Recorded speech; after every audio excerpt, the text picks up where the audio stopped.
Hello and welcome to part 2 of our conversation with the lovely and talented Trey Lewellen.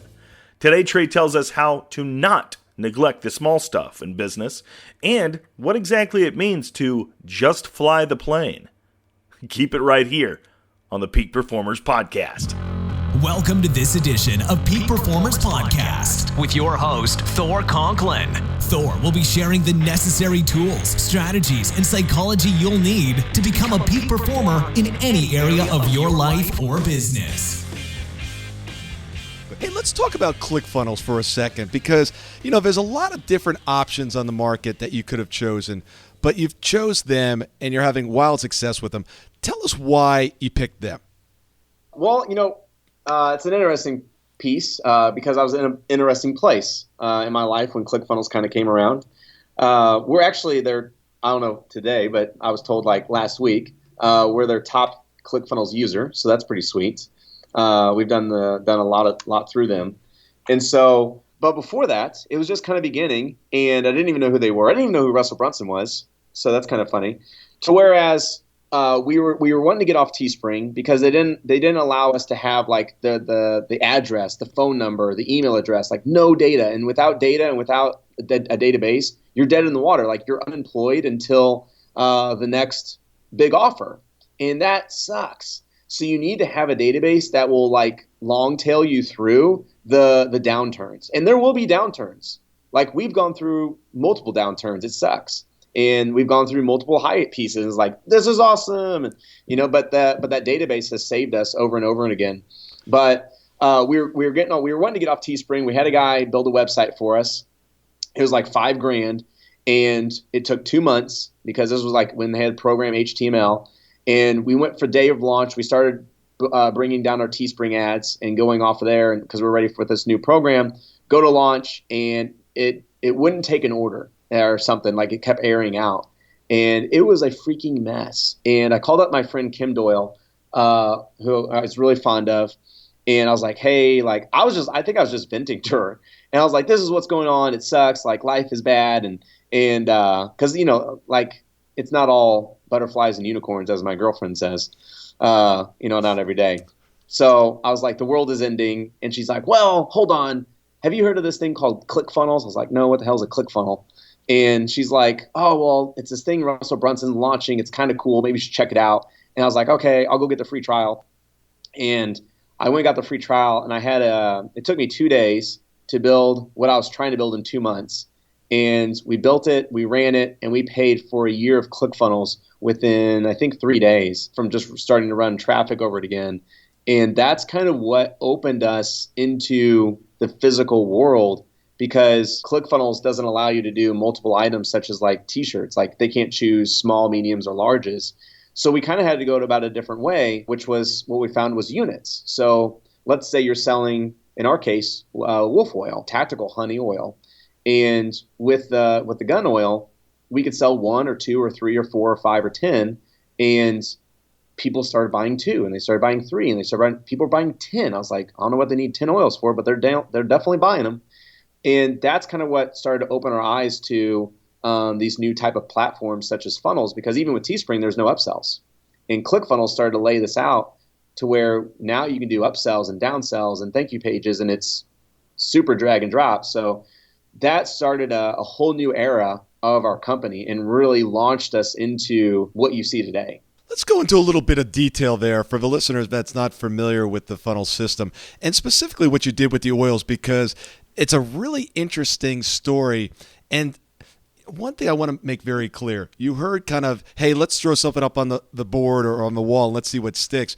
But you're all about data. You are constantly looking at the numbers, finding out what's working, tweaking it, and then trying some things that, quite frankly, you don't even know if will work or not, but you're willing to do it.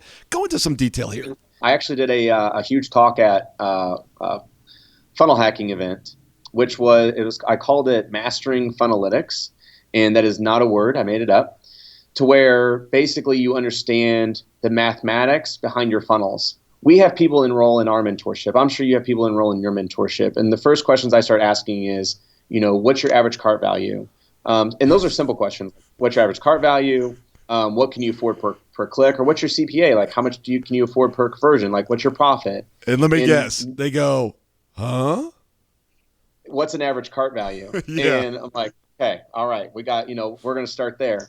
So just that in general on a daily basis will save your life, to where we had a student who he has a $1 million funnel. And when I see $1 million funnel, I'm like, you need to run really fast, because this is amazing and you're going to do really well, but they can't see it yet. Right. Like they don't know what they have. He was spending $10 on Facebook to get a conversion, and he shut them off because he thought that was too expensive. And when we did the numbers, he could afford like $35 for a conversion because the profit was so great. But he didn't know the numbers yet. Like, he didn't know how to do that to know, like, he actually had this profitable funnel. And now he's doing like so much traffic and email drives. And now he's looking at going to affiliate brokers, because this thing is going to explode. But he would have never known that if he didn't know his numbers, if we weren't able to dissect how those numbers are performing on his funnel. The same thing goes for the person who has a broken funnel, and the funnel is actually not performing, but they think it is, right? They're like, well, I'm making $30 a cart, or I'm making $40, I'm making this revenue, I'm spending this much, and it looks like it's profitable, but realistically it's not, because you have refunds, cost of overhead, all that stuff that plays a big part. So I love dissecting that stuff, and I think why is because I'm an electrical engineer out of Raleigh for 5 years, and what they really teach you there is how to problem solve and how to know your back end. And that's kind of where funnels have really played a big portion on that knowledge of, I just love seeing it all work. Like, it's a machine to me. The product, like, it doesn't matter what you're selling. Like, the product means nothing. What you concentrate on is the numbers. We can control so much just through numbers. The product doesn't even matter. And it's kind of a weird way to think about that. But I love data. To give you a great example of a split test we recently did, and I did an Unstoppable Core video about it because I was so excited about it, was we did an order bump. So that's not an upsell. That's just a kind of an upsell on your order page. So basically they would order, let's say, an oil, and then they would, on the same page, say, yes, I would like to add a cleaning kit. So we sell a cleaning kit as an order bump for, I think it's $29. At the time, it was just like, yes, check this box to add a cleaning kit to your order. And we had a 17% take on that, which is really good. And then what we did was I was reading the book Words That Sell, and I was just kind of playing through that, and I was thinking about a couple of different things, and I was like, I wonder if we put premium on the gun kit, if it would do anything. So I went in one day and I changed it, and I said, yes, add a premium cleaning kit to my order today.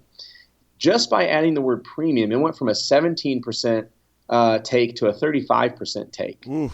And it just, and that's over about 200 orders. So there's enough data, I feel, after 100 orders to say that number is going to stick pretty heavily.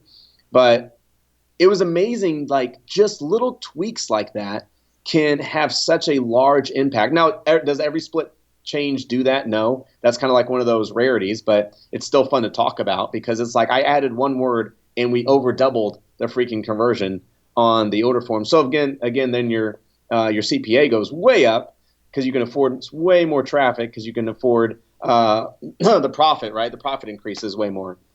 So stuff like that. Absolutely. Words are so important, and the order in which we put those words. Sally bit the dog.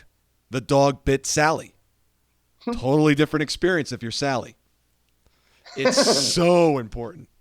This is good stuff. And it's so funny because, Trey, so many times entrepreneurs, and I even see this in the C-level suite as well, they always are trying to figure out that, like, huge thing that's going to revolutionize their company, right? And they don't spend the time in the trenches doing the small stuff. It's not sexy. It's not, a lot of times it's not fun, but it's these little tweaks that absolutely propel a company forward.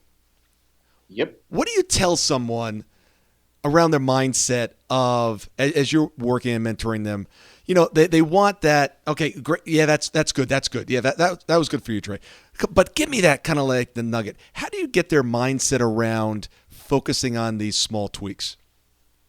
I think it comes with examples, and because like it's really hard to think about split tests. A lot of people they get something working and they don't want to touch it because they don't want to break it, and I totally get that. Because we have that too. Like I broke something yesterday. Actually, we're doing a webinar registration page, and I was like, oh, it'd be super cool if we got their phone number. And I had a little box where you do the check box where it's like it drop down. It's like, hey, we'd love to send you an SMS message and let you know like kind of when we're going to go live. And it went from a 35% conversion rate, and when we added the stupid checkbox, it dropped it to like 15%. And I was like, oh, that sucks. So now basically our lead went from $1.50 to now like $3 or $4 because we got their phone number. But who knows? Maybe by them giving us their phone number, they'll show up and it's a higher conversion. And so it'll be interesting, right? So that's the other thing, right? Like you might be thinking you're breaking something, but at the other end, it like doubles your revenue and profit. Yeah. So it's always funny. Like it's a world of fun. And if you're not having fun with it, you're doing something wrong. Right. And it's called a test. You can always put it back. You can't break it too bad. How do you get around that? That's a good question. I guess you know what? I bet the easiest way is doing a couple things, like things that others know that work. Especially like someone will come to us and they'll be like, hey, here's my funnel. I'm like, okay, that looks great, but here's what I would do. And I would put the banner here, and I'd put the video over here, and I'd put testimonials down here. And the only reason I do that is because over time I've tweaked so much that I know what works really well. And that's kind of what they get from us is knowledge, right? That knowledge that we talked about at the beginning of this. But at the end of the day, once they see stuff working, like when they start to split test and it actually bumps their conversion, it's exciting. It's an adrenaline rush. It's kind of like this drug. And when you get a taste of that drug, it's like you kind of want more. And you're like, I think split testing is fun. And so you'll start split testing some things, and you get stung too. Like you're stung by that bug, and you're like, oh, that was a bad split test. That dropped our conversions tremendously, and that sucks. But you know what? We know what works, and so we'll go back to that, and then we'll split test again. And I think that's a great question. That at the end of the day, it's just seeing that it does work, and it can increase your profit. But I think the best thing to do, Thor, and this is what I do anyways because it pisses me off so much, is we'll be running traffic. I'll do a split test, such as the premium, and I'll find it go from a 15% to a 35%. And then in my mind, what I do is I go back and I'm like, okay, we've been running that for 6 months. We've done 5,000 sales, 5,000 times a 15% conversion increase means I missed out on, $200,000. Mother trucker. You're like, like, oh my God. So either way you get hit, right? Yeah. Well, I think part of the answer might be also, and you've mentioned this term over and over and over again, and that is your mentoring. You're not coming up with theory. You have walked the path. You can show them that you've done X, Y, and Z, and this is not something that you read in a book somewhere. This is what's worked for me. So I think the credibility level is much higher, and that's something that I think is really rare in the industry today. There's so many people just running around going, hey, look at me, follow me, purchase my program. I'm the guru, do what I say. And you obviously have the proven track record to back up what you say.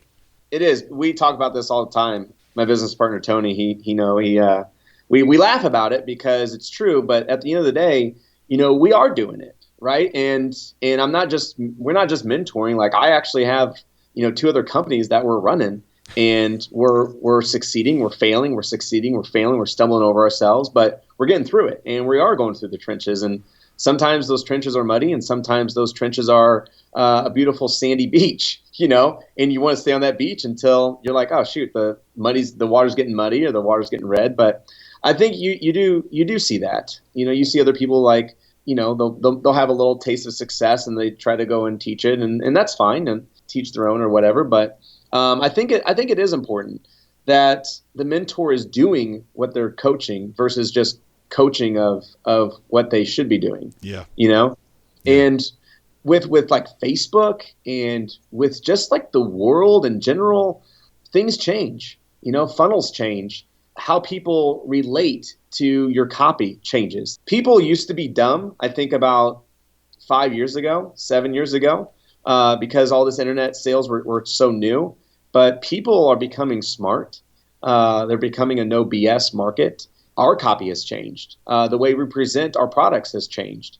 It's a more upfront approach. It's more of a direct approach versus it used to be a little sloppier, 5 years ago. So if I wasn't in the trenches doing what we do now with the team that, we are heads down and fighting through the forest, I probably wouldn't know that. I'd probably still be preaching, make it sloppy. People love that. Right. So, things change. And if you don't know it, then you're not teaching correctly. Yeah, I've been an entrepreneur for the last 18 years. And it's so often, I hear from people like, well, you just got it all figured out. So at this point, there are no, setbacks. There are no oops. And I'm like, you got to be kidding me. It's like they come every week. We try something and it's like, okay, tried that. Doesn't work. People think that they should just get it. And I was like this for a decade. I was like, as soon as I get it dialed in and I get in my groove, everything's going to be great, right? And then quickly you realize that the difference between a groove, a rut, and a grave is just depth. And if you keep running up and down that same groove, pretty soon it becomes a rut. And if you don't be careful, it turns into a grave. You've got to be innovating and changing and pivoting. Doesn't all work. And you've got to know the numbers. Who's holding you accountable? Many will answer, myself. Well, that only goes so far. You'll do more for others than you'll do for yourself. If you're not getting the results that you want, need, and desire, it comes down to your accountability. If you're ready to stop dabbling and really play full out, head on over to thorconklin.com and under services, check out our real accountability system. This is not for the timid or weak of heart.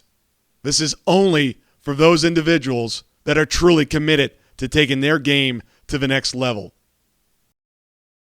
So cool story is my brother bought me a pass, a 1-day pass where you get to go out and fly a helicopter. You get to go take, it's like just a little guy, like only 2-passenger helicopter. You get to go up and fly it. And, it's crazy. Like people are like, you're not really flying it. No, the lady didn't have her freaking hands on the controller. And I looked over, I was like, you probably should put your hands on the controller because it's kind of windy outside. So what was interesting though, is you have to take a 1-hour kind of like go over everything. Like here's how the controls work. Here's how the helicopter works. Here's how the pitch works and all that stuff. And one thing that the teacher was talking about is when a plane is in panic, when let's say there's a hole in the plane that the window blows out, so there's a decompression in air. A lot of things happen really fast. People panic, air mass drop. The plane has to descend at a 45-degree angle to get to 10,000 feet where the temperatures are of living because it's like negative 72 degrees at 30,000 feet where oxygen actually exists. Not to mention that everybody thinks that the plane is crashing because they're now going to a 45-degree angle down into the dirt. And what they teach in flight school is no matter what is going on around you, no matter what your surroundings are, if it's total chaos, total screaming and just nothing is working, everything is failing, all your job is to do is to fly the plane. That's all you need to concentrate on is fly the plane. I think my world stopped a little bit when he told that story, because I think a lot of us, sometimes we forget to fly the plane and we start to panic, right? Like, oh, my ads aren't working. My funnel's not converting. My emails aren't sending. My Stripe account just got taken down. People aren't buying anymore. We go into a chaotic state and we forget to do what we're born to do, which was just fly the plane. That's a great metaphor. And one thing I'm always talking about is lean into it. There's 3 positions. You can be standing straight up or you can be leaning back. And so often I see entrepreneurs standing kind of still in the middle, thinking that that's the position of power. Lean into it. Whatever you're doing, even when it's chaotic, it's even easier then. Just lean into it. Like there's a wind rushing at your face. Maybe those are all the problems of the day. just lean into it. It's much more comfortable. And then you actually start to make some progress. So I love that metaphor about flying the plane. Thank you so much for listening today. I really do appreciate your time, and I hope you found today's show valuable. If you would like to receive these shows automatically to your phone or to your computer, simply go to iTunes and subscribe. After listening to several of the shows, if you're so inclined, please leave us a 5-star rating, as this helps us reach additional people and spread the message. If you're truly committed to taking your life to the next level and doing whatever it takes to become a peak performer, but something's holding you back, something is blocking your way, and you just can't seem to figure out what it is, send me an email to info@thorconklin.com, and I'd be more than happy to get on the phone with you. We'll schedule a 15-minute discovery call. No obligation, no cost. I absolutely love to hear from the listeners, and if there's something I can do to help, I'd be more than happy to do that. Also, if you found something of great interest in today's show and you want to share that with your friends and family, simply go to my Facebook page, Thor Conklin, click on the episode, hit the share button, and share it on your page. You can follow me at Twitter at Thor Conklin. The website is thorconklin.com. We're constantly adding new free resources, discussing additional tricks, tips, tools, and strategies on how to be a peak performer. Remember, I try to keep these episodes short so you can listen to them during dot time, doing other things, commuting, driving, walking, working out. Decide to be a peak performer in all that you do. And until tomorrow, have an absolutely amazing day. And that brings us to the end of another episode of the Peak Performers Podcast. Be on the lookout for part 3 with Trey Lewellen, where he'll tell us all about MTO, Minimum Target Outrageous, and something I do with pizza and Thor does with a gong. That's how to celebrate. I know you won't want to miss the next Peak Performers Podcast. We'll see you at the top.